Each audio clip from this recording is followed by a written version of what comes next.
This week marks 5 years since life as we knew it came to a sudden stop. It's actually hard to imagine it's been that long since COVID changed our entire world. According to the CDC, close to 150 million cases of the virus have been reported in America since the start of the pandemic, with more than 1 million people dying from the disease.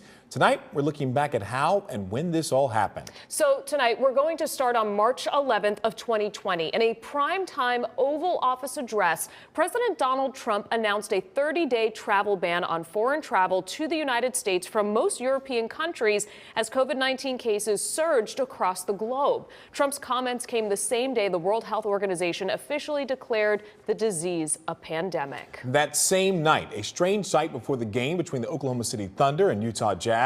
A trainer runs into the court to announce Jazz center Rudy Gobert tested positive for the coronavirus. The game was canceled, and the next day, the NBA shut down. And then the next day, this post went viral. Actor Tom Hanks posted on Instagram that he and his wife, Rita Wilson, tested positive for the virus while in Australia, and they were now in isolation. That same day, March 12th, after New York State and city leaders placed COVID-19 restrictions on gatherings of more than 500 people, the Broadway Theater District announced it was going dark. The closure would end up lasting until May of the following year, adding up to billions of dollars in tourism losses. Now, the virus disrupted daily life. It put a strain on our healthcare systems, and it reshaped scientific research. Joining us tonight is Dr. Kavita Patel. You've seen her several times on NBC. She's a primary care physician and professor at the medicine at Stanford University. Thank you so much for being with us, doctor. What do you remember most when all of this happened just 5 years ago?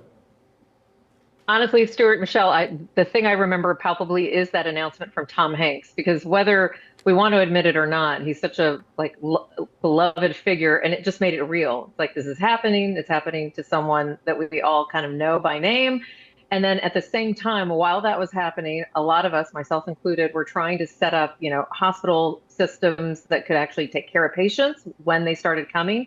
And we also had to overnight start seeing patients through telehealth, literally. And that is incredible. Overnight, we literally had thousands of patients a visit that went through the computer and through the phone, something we didn't think was possible. And it's something we've all gotten very used to. Also, doctor, you wrote an article this week for NBC saying that COVID fractured American society. Can you tell us a little bit about how you say the statistics don't really paint the whole picture of what people really went through? Yeah, I do think that from just we talked about the statistics. They're incredibly serious and grim. But then I think we can all relate to some of us, myself included, kind of feeling like, well, we don't know what's happening. We're very vulnerable. And I remember literally crying tears, Michelle, when the vaccine was, I saw those images. We talked about these vaccines getting on trucks.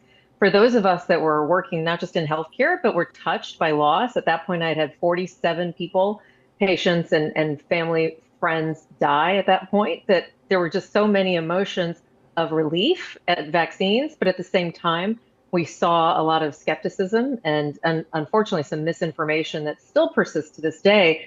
All of us were affected, but I think that it felt like there were almost like two Americas kind of going through COVID.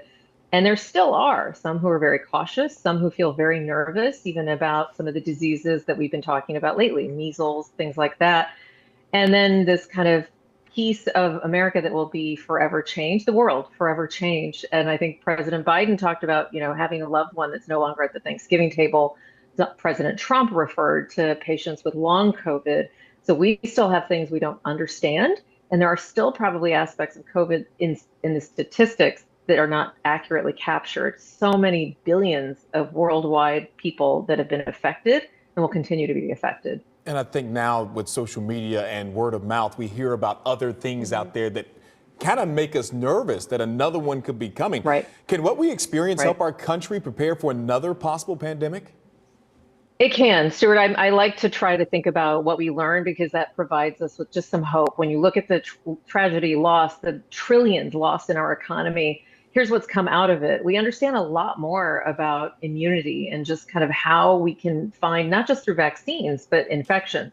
I know some patients who have had 14, 15 COVID infections, and we're learning about how people deal with that kind of reinfection and what it does inside. But also those mRNA vaccines, some of those first sets of vaccines really taught us a lot about safe and effective ways to do this kind of vaccine technology. And we're seeing that being used for cancer. We're seeing it being used for neuromuscular diseases, research going on for Alzheimer's around that type of technology. And it's created just an entirely new frontier for science. Dr. Patel, thank you so much for joining us tonight on WESH 2 News at 7. It's always nice to talk to you. Thank you.